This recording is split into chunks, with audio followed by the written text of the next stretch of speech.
Now this is diffuse lung disease number 3, prepared by Prof. Sharaf and revised by Prof. Yusra Sabri. Some words about pitfalls in high resolution CT. It can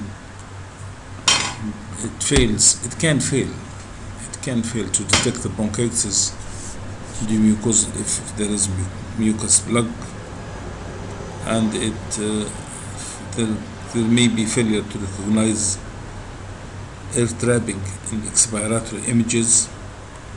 Interstitial edema may mimic infiltrative lung disease. Edema superimposed on emphysema may mimic honeycombing. You remember these facts because it is usually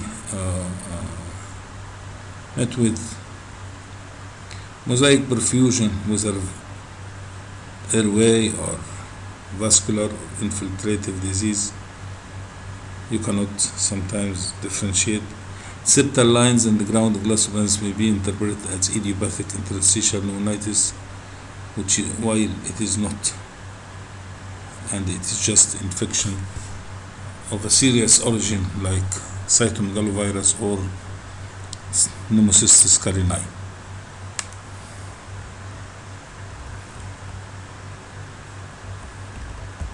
Now our examples for interstitial disease.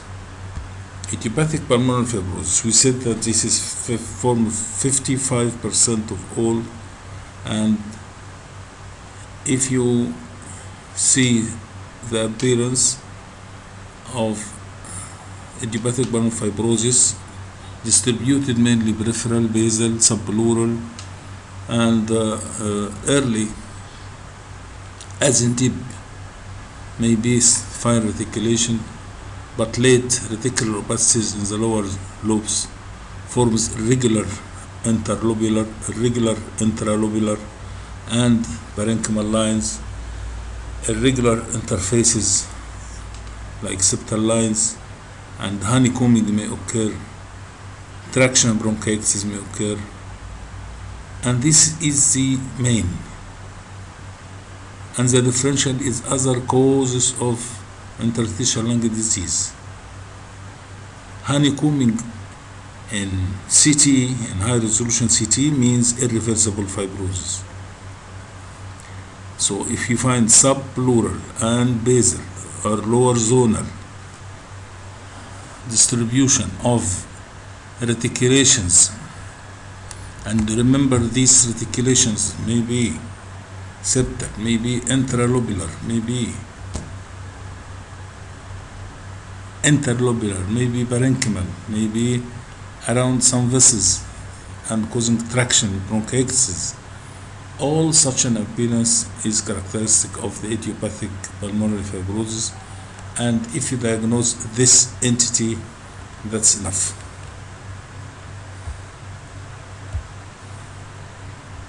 Basal, peripheral,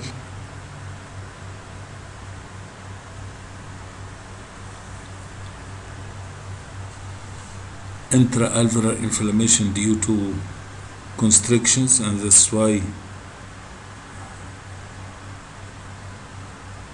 sometimes called desquamative type.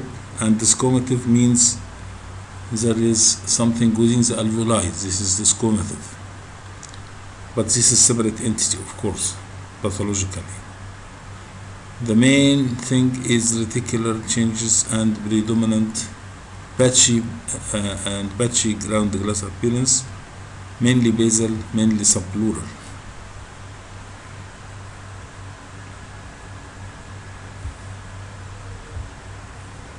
You remember this: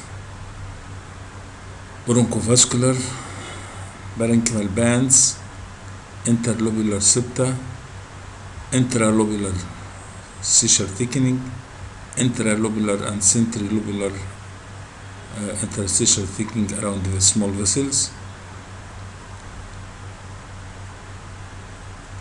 honeycombing, subpleural thickening. These are the items you can recognize in cases of idiopathic pulmonary fibrosis.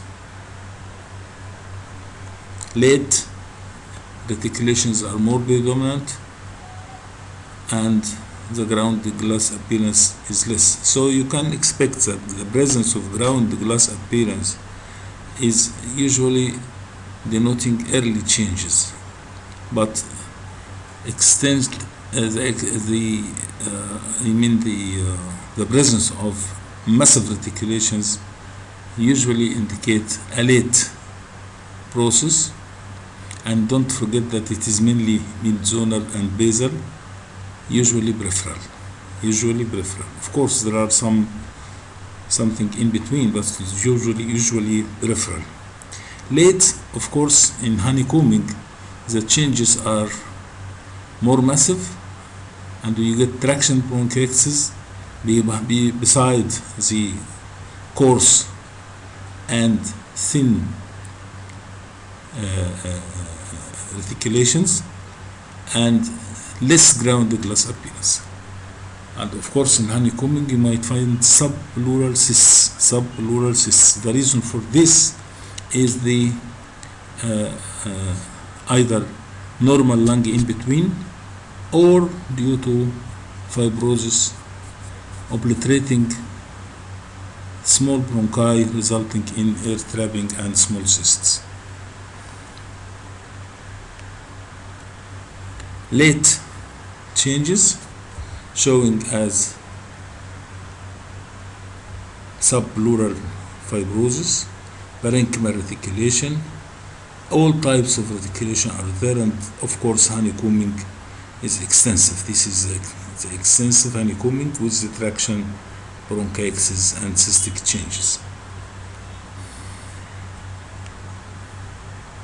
Another one, late interstitial pulmonary fibrosis with cystic changes and honeycombing peripherally, subpleural, and here's the traction bronchiectasis. Bronchi are dilated, and this is an example of traction bronchiectasis. Late IPF, mid-zonal and basal, peripheral, subpleural with cystic changes, traction bronchiectasis, and you describe all types of reticulations you heard in this presentation. Interlobular, intralobular, parenchymal, sometimes bronchovascular, peribronchovascular, etc. This is non-specific interstitial pneumonia, and as we said, it forms 25% of cases, and it is mainly peripheral, mid-zonal and lower zonal ground glass appearance. So it is basal, extensive, bilateral, symmetrical, subpleural sparing, but the lesions are ground glass opacities. And of course, this means ground glass opacity. It means activity, as we said in the interstitial pulmonary fibrosis. When we find the ground glass appearance, we said that it is similar to deep desquamative interstitial pneumonia, and that is an active form of the disease, sometimes considered as an active form of the disease and sometimes considered as a separate entity.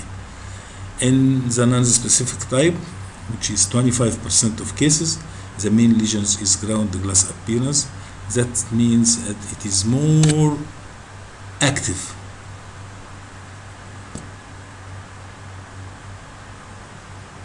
Sorry about the word known. It is unknown etiology, and is idiopathic.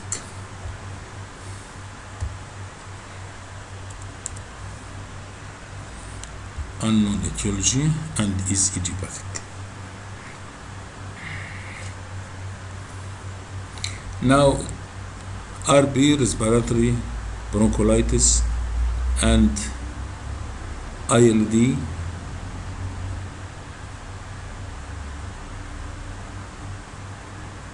these are the group related to smokers, and it's only about 10 to 15% of cases. It's mainly upper lobar, of course, either ground glass denoting activity or more reticulation denoting chronicity, and lastly will be again honeycombing. but don't forget that it is mainly upper lobar. What to know about dip? Dip, as we said, is something in between, but dip is smoker related, and it is similar in distribution to the IPF, the interstitial pulmonary fibrosis, but in form of ground glass, as its name implies, desquamative interstitial pneumonia. And we said before that the word desquamative means that it denotes activity, denotes more secretions within the alveoli. Commonly, the ground glass appearance with a peripheral distribution either in the middle or the lower lobes zones is similar to that of UIP or the IPF, but some are considering this as a separate entity because it has a reason. There is reason of smoking, and it has better response to corticosteroids. Of course, CT allows selection for biopsy. So DIP is an entity which is separate but similar to early forms of IPF or UIP because it has desquamation, it has ground glass appearance, both peripheral and basal, mid and lower zonal, same as IPF. And again, the difference is that it is smoker related. Here it is, the ground glass appearance is peripheral, mid and lower zonal, and it's called the desquamative interstitial pneumonia, and this means activity.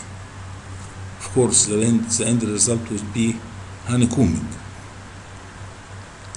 The cryptogenic organizing pneumonia, or the BOOP, idiopathic BOOP, or the COP, cryptogenic organizing pneumonia, or bronchiolitis obliterans organizing pneumonia, it's not common, mainly in old age, mostly idiopathic, but sometimes seen as drug or post-viral. It's peripheral consolidation subpleural, bilateral peripheral consolidation and subpleural, or centrilobular or peribronchovascular or perilobular distribution with air bronchogram, so it is mainly ground glass. Less common consolidation may surround the ground glass opacities. This is called reverse hallucine. The age is different than DIP, and it's different from acute non-specific interstitial pneumonia.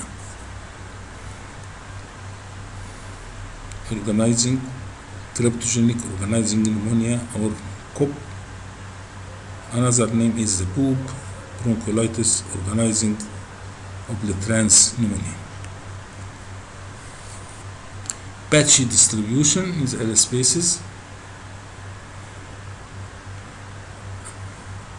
different from DIP, different from NSIP, that it is mainly upper and mid zonal, not mid and lower zonal. Subpleural changes, mainly ground glass appearance, and of course the end result it will be honeycombing. The lip is very rare and usually is related to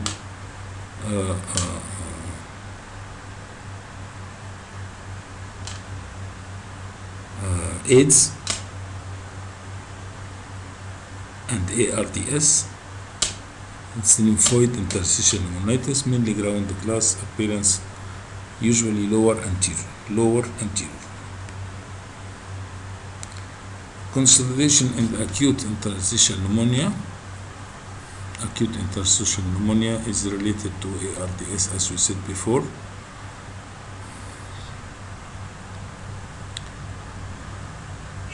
And we get the same patchy oxidative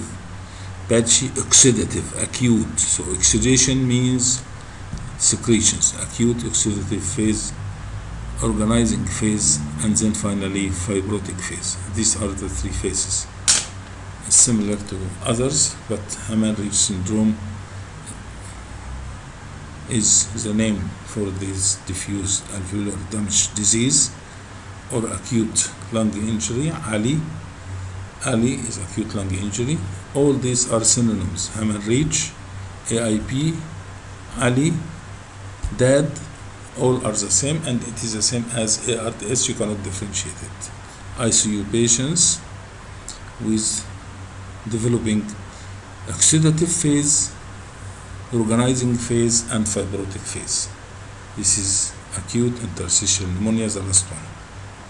Now we have in this group of unknown interstitial diseases, we said about sarcoid, and then we said about the 6 types just finished. Sarcoid, usually upper lobe, upper zonal, and hilar or parahilar. Early, all types of nodules can be seen, maybe miliary, maybe large, maybe mass-like, or ground glass appearance. This will be called the parenchymal phase, and usually went so soon into the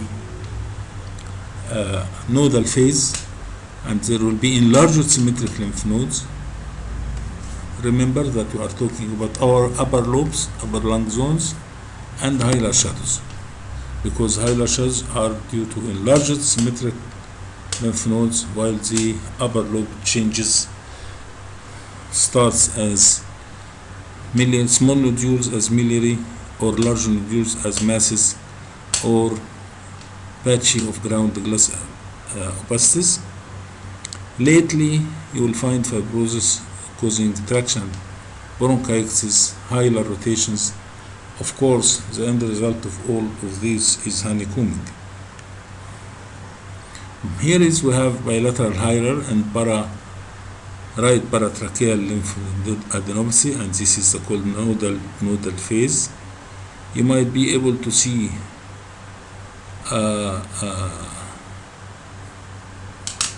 parenchymal changes.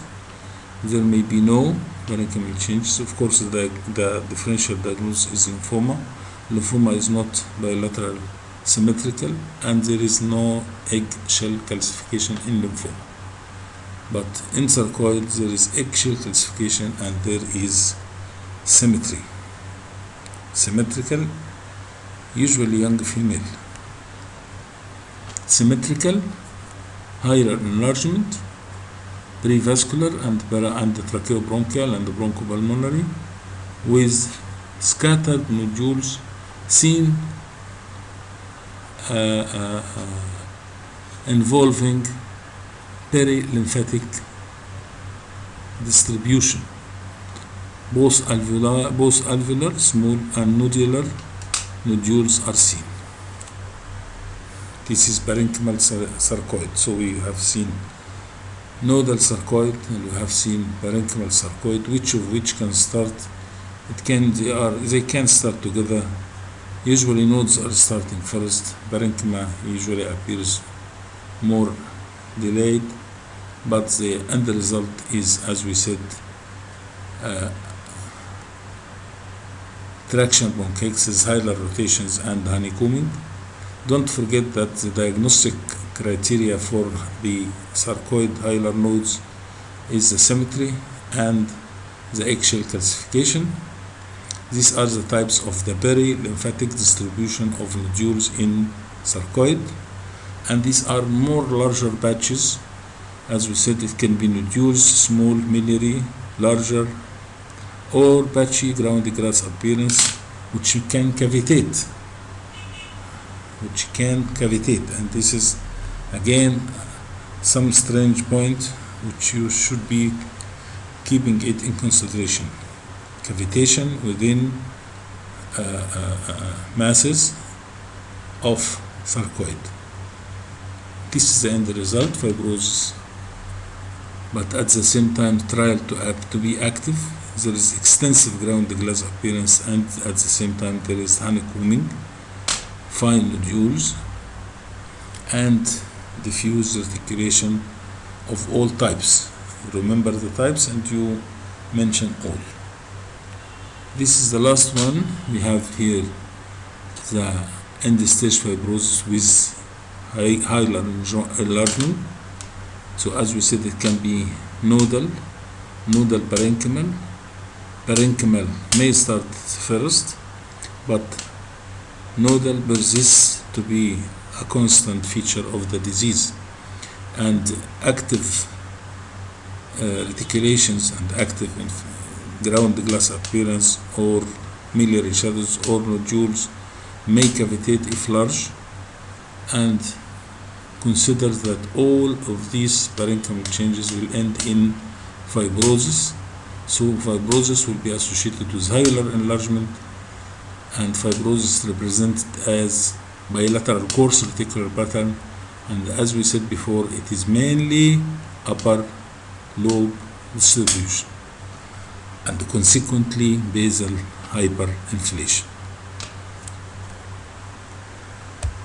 Thank you.